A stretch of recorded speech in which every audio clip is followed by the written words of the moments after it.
Hello everyone and welcome to another episode of the Crag Chat Climbing Podcast. Today I have Julia on the podcast. Julia, say hello. Hello everybody. So tell people just a little bit about yourself and like how long you've been climbing, how kind of like maybe how you got into it. Sure. So like Courtney said, I'm Julia. I've been climbing for about 2.5 years. I originally got into it with my boyfriend when he moved home from college. And I started climbing here at Ascend, eventually got into it outdoors, and just fell in love with the sport. Perfect. Yeah, I feel like 2.5 years is like long enough that you've been doing it for a while, so like you have some perspective, but new enough that like the world is your oyster. Still learning so much. So before we get into like the interview, so to speak, I saw something on your Instagram last night that I was very curious, and I just need to ask you right off the bat. There was a video and you were climbing in like this small space with just holds on every single wall, it looked like. Is that someone's like dojo in their basement, or like what's going on there? Oh my gosh, okay, I know what you're talking about. Our friend Kurt, who we met at the gym maybe 2 years ago, has a home gym in his garage and invited us over there about 2 years ago, and that's where I first learned like decent climbing technique. And we still go there every once in a while, and went there for a little reunion last night. So So that's where you like originally like learned climbing. Like, did your boyfriend take you there for like your first time, or did you come to like more like a commercial gym? So we met Kurt at Ascend, and so Kurt's like this 55-ish-year-old climber who's just awesome. Great climber, great guy, and he kind of is just talking to everyone and invited us to his home gym, and we took him up on it, went over with some friends, and just learned more there, and it was great. Dude, like one thing I'll say about the climbing community that I found is like they're the most welcoming community of like, hey, do you want to go to dinner? We met 5 minutes ago. Like, I remember one time we watched this guy, he sent his first 511 outdoors and he was stoked. And we were just standing there watching. We weren't even climbing that day. And he was like so stoked, and he was like, thanks for cheering me on. We're going to Mexican. You want to come? And I was like, okay. And it was the best experience. So I'm glad that you had that experience with Kurt. Totally. And I so agree with that. I've met my best friends climbing. Doing so many things aside from climbing together too, just because I feel like the climbing community is so accepting and loving, and everybody just wants to be friends and hug each other, and it's my favorite part about the sport. So I'm glad that you've had that experience for sure. There are definitely like experiences that are negative that other people have had, but it's always nice when like a majority of people's experience has been positive. So I'm glad that's the way that worked for you. For both of us. Yeah. So you mentioned you climb indoors and outdoors. One of the things that I was curious to ask you about, it seems like on every outdoor climbing trip, it's very unexpected, right? Like you never know exactly what's gonna happen, even if you plan everything out. And I read that you got lost with no cell phone service. You were climbing in Maryland. Just tell me a little bit more about that, because I was curious, like how did that transpire? Well, you know what? I'm going to preface it with this, and it's that no climbing trip that has been outdoors for us has ever been fully just smooth sailing. So this wasn't the first time that we lost phone service or our phone died. But Sam and I were on our way back from visiting his family in DC, and wanted to stop at this spot in Maryland. I wish I remembered the name of it, but shame on me, I don't. That's okay. But we went there and we had a long hike in, kind of just were looking for boulders because we didn't have service at the time. And on our hike out, the phones died. There wasn't much more to that other than we ended up trying to find a road just to figure out how we could get back to our car. But we made it work. Has there been any other time where you've been on another trip and like something went wrong that was like a little bit more like, oh no, or like something that was funny, and you were like, oh man, this is like a story to tell like later, or has it all been pretty chill? You know, I'd say pretty chill, but one thing that always seems to happen is never being able to find the crag without difficulty. Yeah, So I can remember this one time that Sam and I were down in the New River Gorge with some friends, and we were coming at a different time than our other friends. So, and I pick on Sam for this all the time, but we hiked in. I start hearing climbers about, 10 minutes into the approach, and I'm like, okay, we should turn here. Like, let's go towards the climbers. And Sam's like, oh, no, it's farther down. I know it. And I was like, okay, like, we'll do that. I've definitely trusted Jed, which I should, because he has a better sense of direction generally, but... Yeah, you know what I've learned is I'm just going to say that I'm the one who's right. Okay, That's what fair, I've learned. fair. But I pick on Sam for this, but we ended up hiking like 2 hours out of the way, just because we were just like, we'll let it go. Okay, Sam, like you lead the way here. And ended up not getting to the crag until 2 hours later, and it was at the first turn. Oh so my gosh. You can bet that Sam hears that one often. Yeah. Was that like a funny, like you kind of like were like, oh, haha, like everyone makes mistakes, or was it like kind of like a tense situation at the time? Like, were you kind of like annoyed? You know what? Sam was hungry. I was tired and hungry, but no, we were cracking up about it because it was just an inconvenience, but we got a little exploration out of it and had a blast. Yeah, so we always have fun. That's good. I know, so Jen and I generally, like, we see eye to eye and get along on most things. We really don't bicker, and I was talking about this to you before.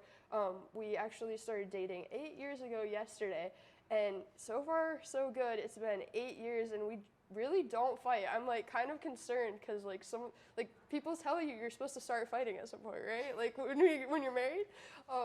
But that being said, I remember that we had a similar situation where I was like, we should turn here on the way to a crag in the Red River Gorge, and he's like, and we just kept going. We didn't hike for 2 hours, but we did hike for a while, and I remember kind of getting snappy at him.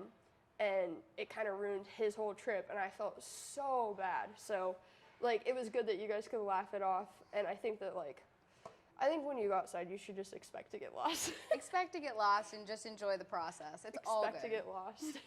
You're with the people you love. Are you originally from Pittsburgh, or, like, you've been in the area for a while? Born and raised, been in Pittsburgh forever. Okay, cool. So you must really like it here, yeah? I love it here. I went to school here. My boyfriend's in school here too. Afterwards, we'd probably like to get out of the city though. So maybe exploring a bit. Tennessee, Denver's a big draw for climbers. Yeah. But Denver's always a dream. Yeah. So as far as climbing around Pittsburgh, tell me about like some of your favorite crags like in the local area. And specifically, I'm interested in Breakneck. I have heard it's like this mythical area that everyone talks about, but I haven't been yet. Oh gosh, you haven't been yet, and you've been in Pittsburgh for a couple months here. Yeah, it's been work, and then it's been cold. Yeah. So, yeah, but I want to go. You will. Breakneck's awesome. So it's the nearest spot to Pittsburgh, at least, that has my type of lead climbing that I just absolutely love. It's crimpy slab. At least that's how the main wall at Breakneck is. There's a lot of different areas at Breakneck, but we haven't explored a lot of them, to be honest. It's just this great little spot. The hike-in isn't too far. It's near Connellsville, PA, so out near Ohio Pile, where there's also great climbing. But Breakneck's awesome. That's actually the first place I ever lead climbed. So soft spot for me, but I love it there. Would you say that it's a good area to take someone that's never been outdoors before, or is it more like a hard boy, like 512, 513 area? Like, you've got a little bit of everything. So main wall, there's a lot of 11s, 12s, there's some 10s, even 9s, but there's also a really classic climb there that's a 5'7", 5'6", something lower. And then aside from main wall, there's great places to lead that are totally beginner friendly. We took one of my best friends, Taylor, we took her there, and I think she did her first lead climb there, and it was perfect. Are there any bouldering spots there, or is it all lead climbing? We haven't explored a lot of the bouldering there. The one boulder that we do most times that we're there is right in front of main wall. Just this gorgeous piece of rock that sits on top of another rock. If you know main wall at Breakneck, you know this boulder, and I don't know the name of it because that's that's not me. It's all good. The only reason that I literally know route names is because when I make my videos, like I have to put the route name in there. So that's the only reason that I take the time to remember. So the 5.7 that you said classic, what is that like? What makes it so classic?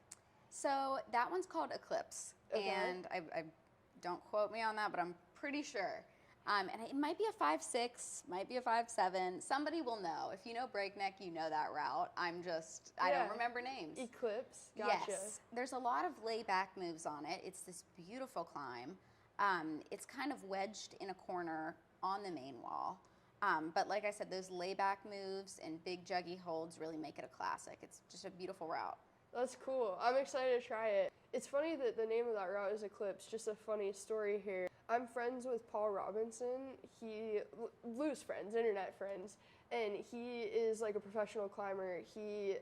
I was listening to a podcast that he was doing the other day, and he said that one of his favorite routes of all time, like he's a boulderer, all time, is this 12, which for him is like not a super astounding grade. It's called Total Eclipse, and so it's just kind of funny that the names happen to line up. But his is in Switzerland, so it's close. A little different. 5.7. Paul, if you're listening, come climb our 5.7 in Breakneck. Well, that's cool. I'm excited to get out there. Is there any other like local area that's like your go-to or your favorite, or like an area that you're like, everyone thinks that this is cool, but I'm not so hyped on it? McConnell's Mill. It's about, I'd say, an hour north of the city, about 30 minutes north from where I am. It's a great place to climb. That's one of the first places that is the first place I went outdoor climbing. And it's this gorgeous place, lots of bouldering, top rope, not much lead, but it's gorgeous. The only problem is it is often wet there, so it takes a while for it to dry up, but if you can get there, get there. I think that I really early on in my outdoor climbing career, I went there once, and as you said, it was like very wet. And we were very new, so we're like, is this what outdoor climbing is like? They have, at McConnell Mills, they have one called like the Ship's Prow or something, right? And I wanted to get on that one, but like there was just a large party, so I never got the chance. But I will. I'll get there. You'll get there, and it'll be worth it when you do.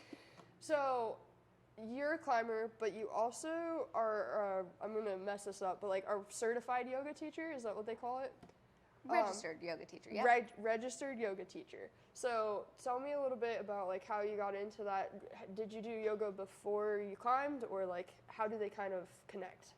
So I did yoga for a long time. I was a cheerleader growing up. I did yoga growing up. Those kind of two things went hand in hand for me.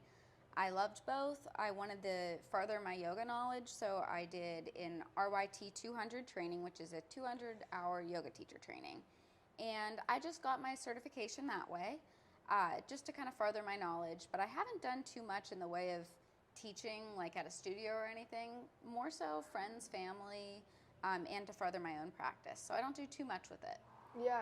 Do you think, I mean, obviously there are a lot of benefits to yoga in climbing, but do you think that there's like a specific, so I find myself with like chunks of like 5 or 10 minutes throughout the day where I'm like, oh, I could stretch in some form or fashion. What's one thing that you think that like every climber could benefit from doing like 5 or 10 minutes a day, like one pose or something like that?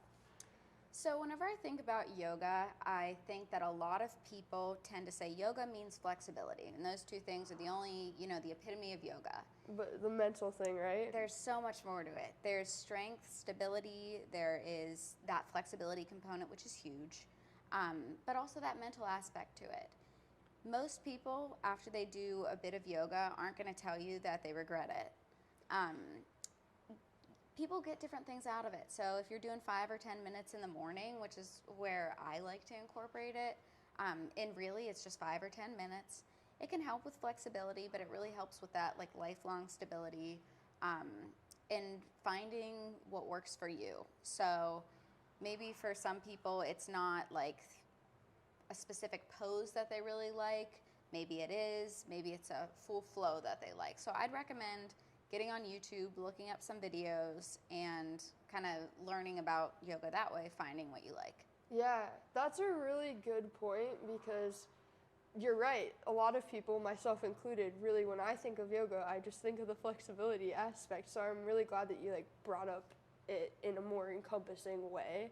And especially in climbing, like the mental aspect is so important. So just to be able to like, yoga and climbing are very, you have to really be present, right? Or it's just like not gonna work. So that's cool. I think that definitely those, like, what is it, neurons in your brain are probably trained from yoga to when you go climbing. It's climbing's this, you know, thrilling experience, while yoga is this grounding experience. So I think they complement each other really well in that way too. Yeah, well, I do know a lot of climbers do yoga. I know that a lot of gyms offer free yoga classes too, and I know I'm guilty of not taking advantage of those. So talking to you definitely makes me want to like work on that a little bit more. Good, I'm glad to hear it. So besides yoga and climbing, oh, that's not enough already. You're also a dietitian. I really struggle with food, honestly. It's something that I think a lot of people don't really like to talk about because it's like a very personal thing. And there can be a lot of like emotions involved. I know for me growing up, like I just didn't see like a healthy pattern of eating or like relationship with food, and that carried into like how my perspective about food is. And I've definitely like, as I've gotten older, learned to have a healthier relationship. But I think that one of the things that I'm learning recently is that like the way that you perform is directly a lot of the times tied to what you eat. So maybe just talk a little bit about like what got you interested in being a dietitian and like how you think that like climbers should approach what they eat. Yeah, so I'll tell you, one of the things that made me or encouraged me to finish school as a dietitian or to kind of stay in that was the fact that I wanted to be an expert in that field. I think that there is so much misinformation surrounding nutrition in not only the climbing community, but the world. And everyone has an opinion, a lot of people taking that opinion as fact. And I wanted to be an expert on that. I wanted to understand what nutrition is. How does it affect our bodies? How does it affect our metabolism, our hormones, our mental health? And it is an all-encompassing thing. It affects us in so many different ways. Whenever it comes to climbing, and I do nutrition coaching for climbers, so I actually have met lots of climbers and worked with them individually to kind of develop this relationship with food and climbing. So one thing that I have found and seen is, yes, nutrition is optimized whenever you time it correctly, surrounding climbing sessions, surrounding training, incorporating different foods into your diet. But the biggest thing is food and mental health. A lot of people kind of going all or nothing when it comes to nutrition. You're hitting the nail on the head here. Definitely, and I hear that all the time. And I've fallen victim to that at times in my life too. And which is one of the other reasons that I was encouraged to be a dietitian. So what we see here most often is people saying, okay, well, I've tried to lose 5 pounds, or I've tried to gain 5 pounds of pure muscle, having these number-oriented goals rather than strength-oriented goals or mental health-oriented goals. So it's kind of like I wanted to reframe the approach to nutrition, thinking about how can I fuel my body but also satisfy my mental health. Because really nutrition does come down to that, incorporating the fact that, you know, this Snickers bar can be fit into a well-rounded diet and will be, if that's something that you enjoy. So It will be. Yes. I like that. With me as a dietitian, you're going to get everything because sustainability is the biggest thing. Yeah. What can you do lifelong? Yeah, well, for all the Snickers fans out there, you found yourself, and climbers, you found yourself a new dietitian. Yeah, no, I really like that because, like you said, I'm a very all or nothing person, and so like, I remember Jed was telling me this story one time, and he fortunately hasn't had any like body image or like maybe not any, but he hasn't struggled with this as much as I have. He was like, yeah, today at work, this lady had a bag of, like, a box of Cheez-Its. And he's like, on her lunch break, she was just sitting there, like, pounding them out, just eating this whole box. Relatable. And he was like, I didn't say anything, whatever, but she was like, I guess she made a comment like, oh, I'm glad that I finished those off so I don't have to worry about it anymore. And he was like, worry about it? Like, why were you worrying about a box of Cheez-Its? Like, you could eat them now, you could eat them later, you could eat them anytime in between. Like, and I was like, he didn't understand it at all. And I was like, no, because that's all she's been thinking about all day is that, like, she just wants to eat this, like, food that she sees as, like, bad or whatever. And it was just, like, a really relatable moment to me, and just, like, an opportunity for me to really, like, look and be like, oh, that same exact thing has occurred in my own life. And so I think that, like, that's just something that I have noticed that when I started climbing, something that I feel like I could optimize in, like, way, way more. So I think it's always interesting talking to people that, like you said, are experts and really know. What's, like, one thing that you do that you think, as far as climbing and nutrition, what's one thing that you do that you feel like has helped you achieve a mental or a strength-based goal surrounding your own diet? I'll give you 2 bits of information that helped me, help so many of the people that I work with, and also relate back to that story that you just told about the lady with the Cheez-Its. So a lot of people will say when it comes to nutrition, how do you moderate? Like, I can't moderate. Other people can. But eating things in moderation, I can't just have one cookie, or I can't just have a handful of Cheez-Its. I need to eat all of it. Unless if it's around me, I'm going to eat it. Yeah. And to understand that that's normal, first of all, to have those desires, to have those cravings. Food is something that comforts us mentally and physically. So understanding and accepting that that's a normal way to think, and then learning different tools to kind of, fit these things into your diet so you're not feeling like these forbidden foods or off-limit foods are that all or nothing. That all or nothing is with good things, so saying I'm going to be quote-unquote healthy and eat only healthy foods. That can be an all or nothing approach. Another all or nothing approach can lead to things like binge eating. So, I'm going to eat healthy all day, and then by the time nighttime rolls around, someone is, ravenous for these Cheez-Its or these cookies, and you can't moderate. Yeah.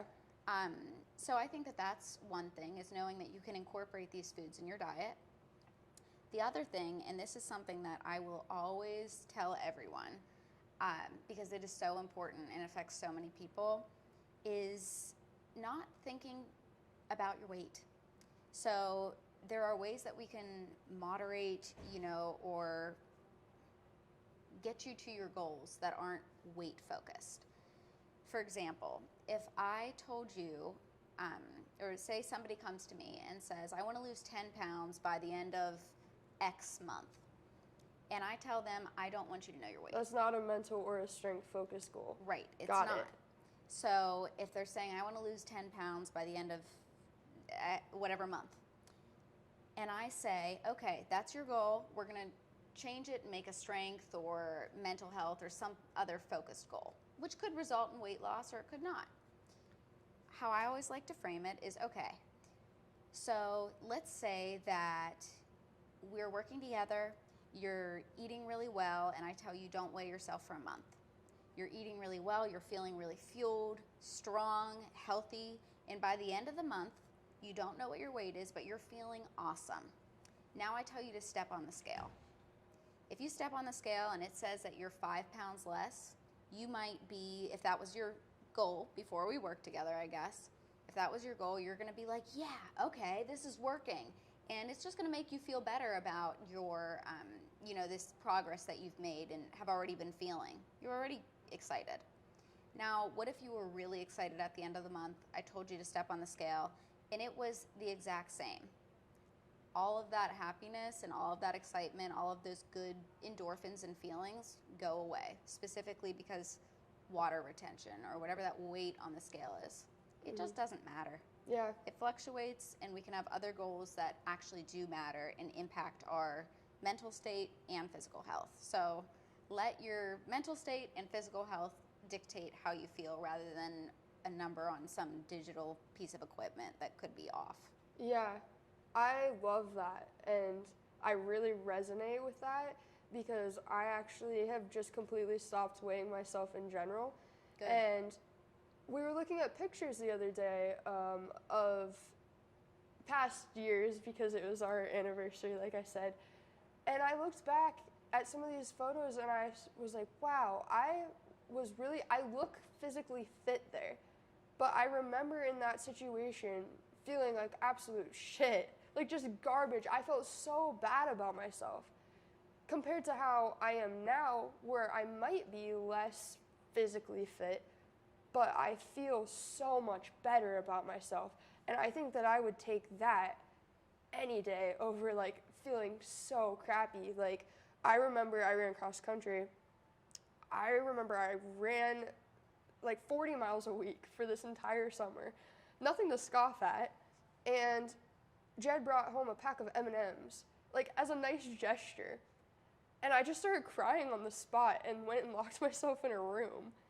And he's like, what? Like, he's like, what did I do wrong? Like, he's just trying to understand it.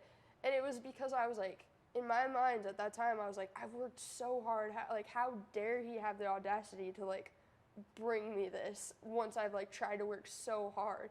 And so like, but looking back on that photo now, I'm like, I look great there. I must have been in great mental condition. But you think back and you're just like, dang, no, I wasn't at all. So I think it's just like, and like it's so relevant in climbing. You know, like you think back, you're like, oh, I'm lighter. And you see the number on the scale and you're like, I should perform better. And you do for a while.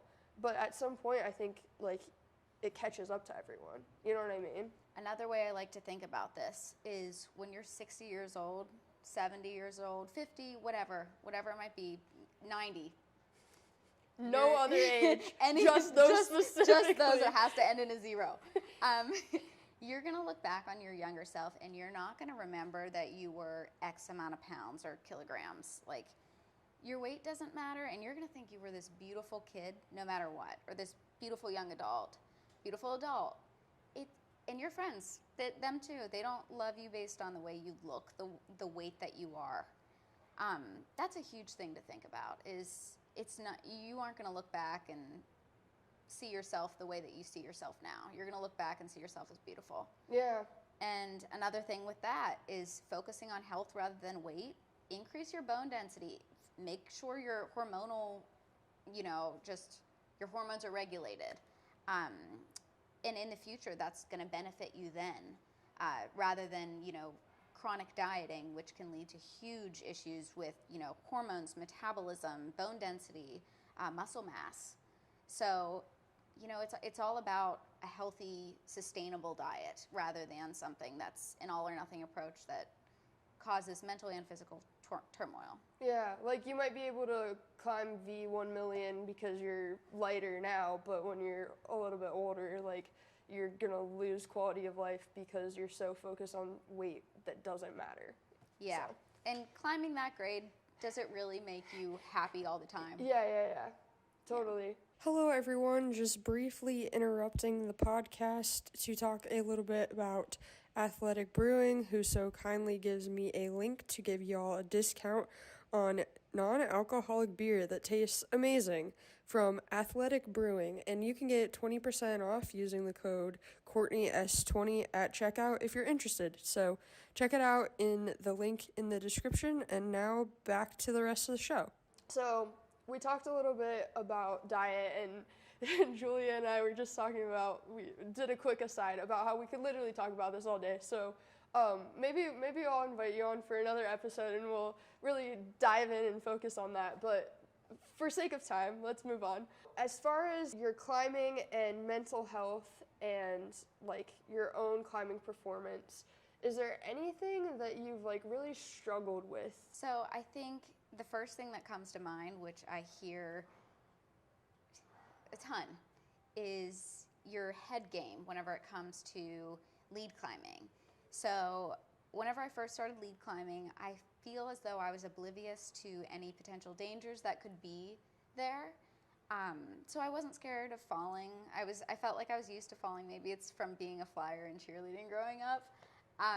But I was never afraid of that.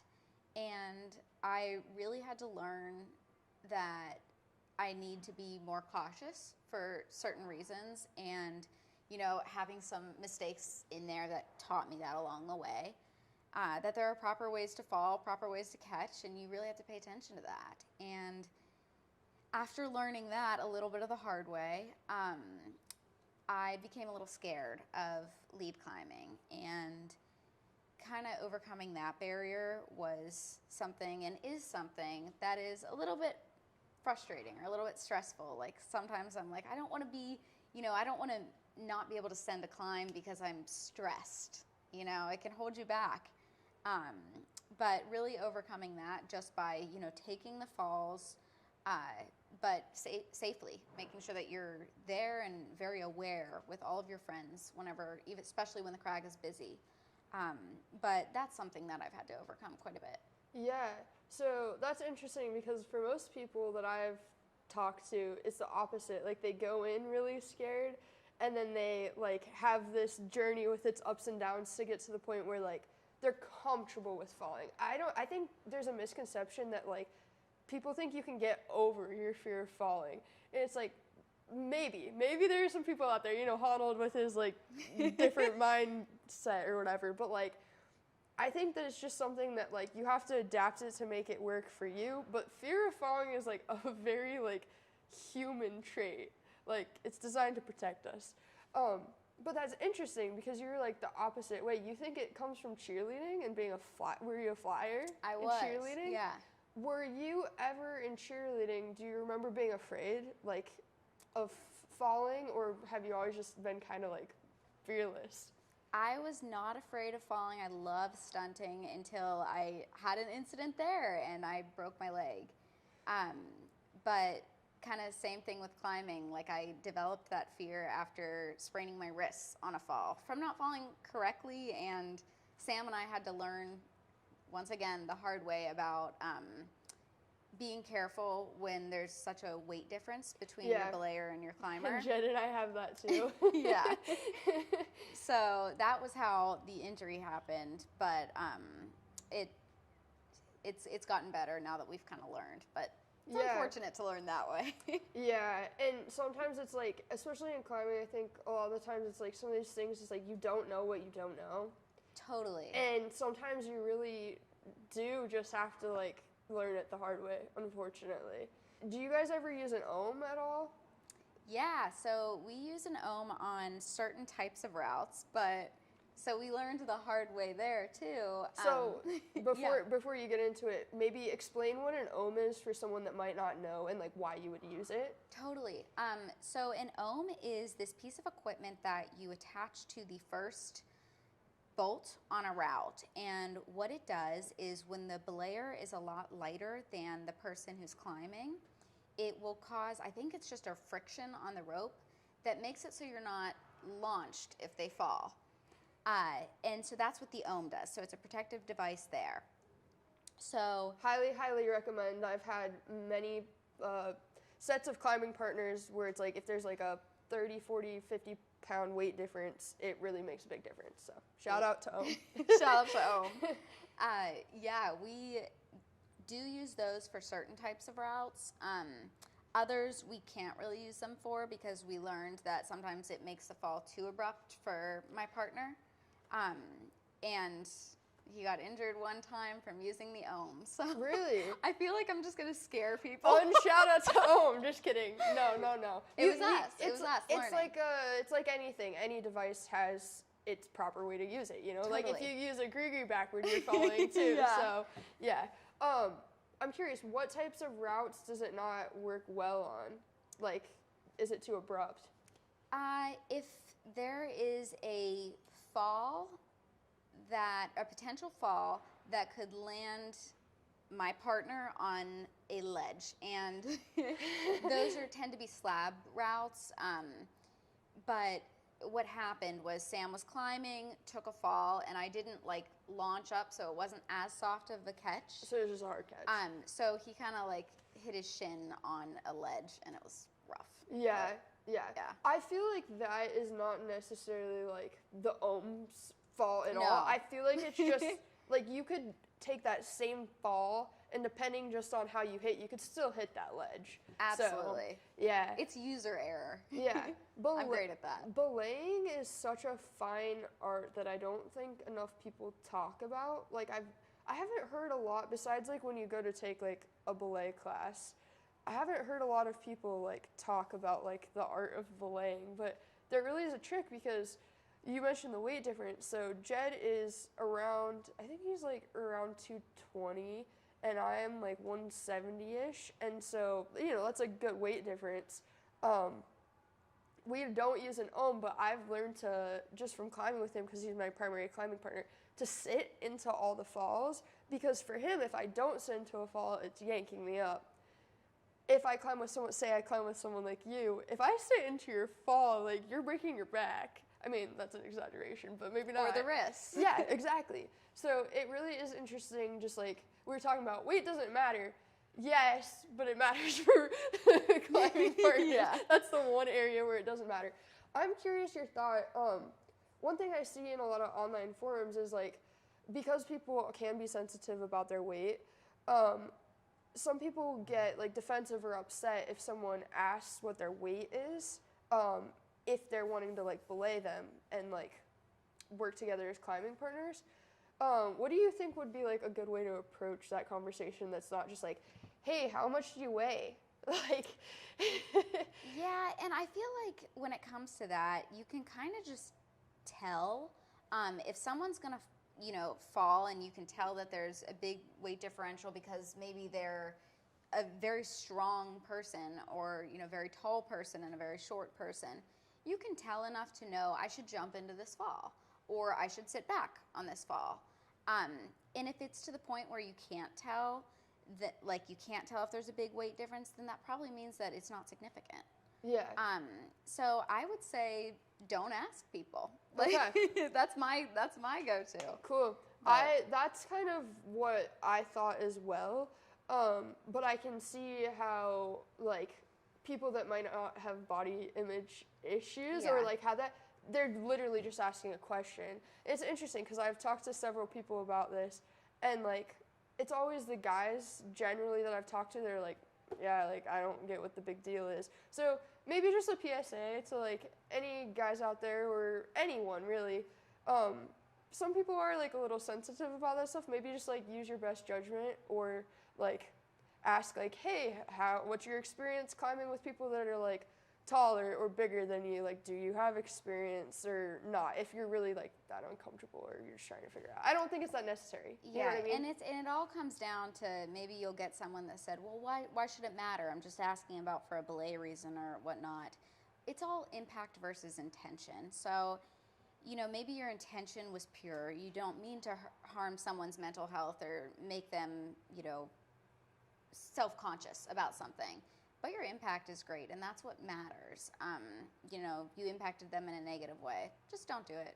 People are people, and people matter. So be good and support your clan. Yeah, easy enough thing to do. Okay, you said clan. I always ask my guests like what they want to talk about when they're on the podcast. You said that you wanted to talk about like finding your climbing crew. So I'm curious, like, what's been your process of like finding your people, and like maybe if you have tips for people to find people that they can climb with? I feel like I said people like 4 times. I got you. So biggest thing with this, when people are starting climbing, I feel as though it's difficult to get to the gym alone, or you know, you're saying, I don't know, I don't have anyone to climb with, I don't have any friends there, I don't know, like, how am I gonna find someone to climb outside with even? And the biggest tip I have there is, especially for those more experienced climbers, go up to people and introduce yourself and be friendly if you can. Like, I know that sometimes you'll be in the gym and you're just there to work, but you can learn stuff from anyone, whether it's, you know, mental or physical. But I think just talking to people in the gym, getting word out there that you're interested in climbing, you want to get better, ask people for tips. Climbers often love spraying beta too. So. Yeah, if they're asked, we love doing it. Yeah. So I think just kind of being social and pushing yourself there can be really helpful. You know, and sometimes it is, you know, take a friend to the climbing gym, but most of the time if you ask someone for some advice or just start talking to someone in the gym, a lot of times there's going to be some friendly people who want to help and want to be your friend too, and climbers are cool, so just give it a go, because more often than not you're going to find someone that, you know, has experience, wants to climb with you. I think, yeah, it's great. Being new to Pittsburgh, I was surprised how alone I could feel in a gym full of people. I didn't feel alone in the sense that, like, oh, woe is me, there's, like, no one here, no one cares about me. Like, everyone's just doing their own thing. We're all at the climbing gym. But I felt alone in the sense that everyone had their friends and, like, had their little groups and had people to talk to. And that was all happening, and everyone was having such a good time, and I was just there. And until I made that first move to talk to someone, and sure, people, like, would potentially talk to me eventually, but I think it's important for, like, people going to the gym for the first time, like, it's up to you. If you want to have friends, and this goes for, like, things in life, not just in climbing, if you want to have friends, it's something that you have to put effort into. No matter what stage of friendship you're in, whether it's the beginning, the middle, the end, hopefully there's no ends of friendships out here. Yeah, if you want to have climbing friends, just, like, put some effort in. Generally, people are nice, and if they're not nice, you'll find out that they're not nice and not hang out with them. Like, I don't know. I think something about the climbing part of it really intimidates people, but, like, I climb with people that can climb way harder than me, and none of them have ever, like, looked down upon me for, like, my climbing ability. And if they have, then I've just been like, okay, you suck. Yeah. So I think that some climbing gyms, I know Ascend does, that's the gym that we're at. I know that they have some, like, bracelets or some sort of indication that you're looking for a climbing partner. And that can be a really good way to, even if you're not at Ascend, then bring it up to your climbing gym and say, hey, like, I'm looking for climbing friends. Can we have, like, this program where we, you know, wear a bracelet if we're looking for someone to climb with? Or some of those social events can really help too. So maybe bringing that up. I would encourage people, find people that are already talking, because that's a good sign that, like, they want to be social. The other thing that I would say is sometimes it's, like, difficult to know specifically what to say. One thing that I would say is just be like, hey, be very honest. Hey, I'm new here. Would you mind if I climbed with you today? That's totally an acceptable thing to say. And then, you know, it would be so weird. Imagine someone saying, hi, I'm new here. Would you mind if I climbed with you today? And then you going, no. Yeah, I totally agree. And, like, even if you're just like, okay, just for a couple minutes here, just start projecting something with someone, or say, hey, can you help me with this route? Or, like, hey, what did you do for this move? And it opens the conversation. So yeah, people are cool, though. People are cool. I guess to kind of round this out, this has been so fun. What's something that you're excited about in climbing this year? Like, what's something that's got you hyped? I want to go outside. I want to climb outside. Pittsburgh weather is hit or miss. But I want to get down to the New River Gorge, go on some climbing trips, and spend time with my climb crew, with my friends and my boyfriend. And it's just, those are the best trips. So that's what I'm excited about. Yeah, well, on that note, we will have to plan a trip, because absolutely, the New's so close now. It's only 3 hours, like 3.5 hours. It's great. Yeah, I'd love to get outside on a trip with you. That'd be so fun. Well, thanks so much for being on, Julia. I hope that everyone found this episode valuable. I know I really enjoyed our chat. Where can people find you if they want to get involved with, like, I didn't even mention, Julia has a really cool climbing Instagram. But yeah, maybe just talk about some of your online things that you do. Sure, yeah. My Instagram is Julia's Climbing Vault. So you can find me on Instagram. Also find me at Ascend. If you're in Pittsburgh, like, I'm sure I'll see you around. I'm probably going to talk to you anyways. But I feel like that's the best way to get in touch. But if you're in Pittsburgh and want to climb, like, I'm always down for climbing outside with people and making friends this way. People are cool. So Yeah, are you currently, with the dietitian stuff, are you currently accepting new people, or are you kind of at your limit right now?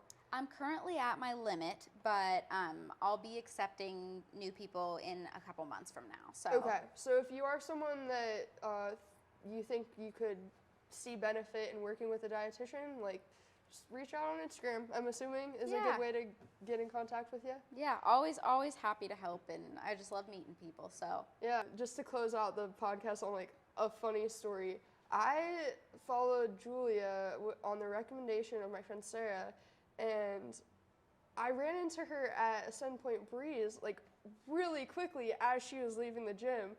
Said hi to her for 2 seconds, congratulated her on her new job that she's starting in 2 days. Woo-hoo. And then said, "Oh, by the way, you want to come talk to me in the upstairs of Ascend?" And she graciously said yes. So thanks for being on. I really appreciate it. thank you for having me. I'm so glad we got this opportunity. Yeah, cool. Thanks, guys.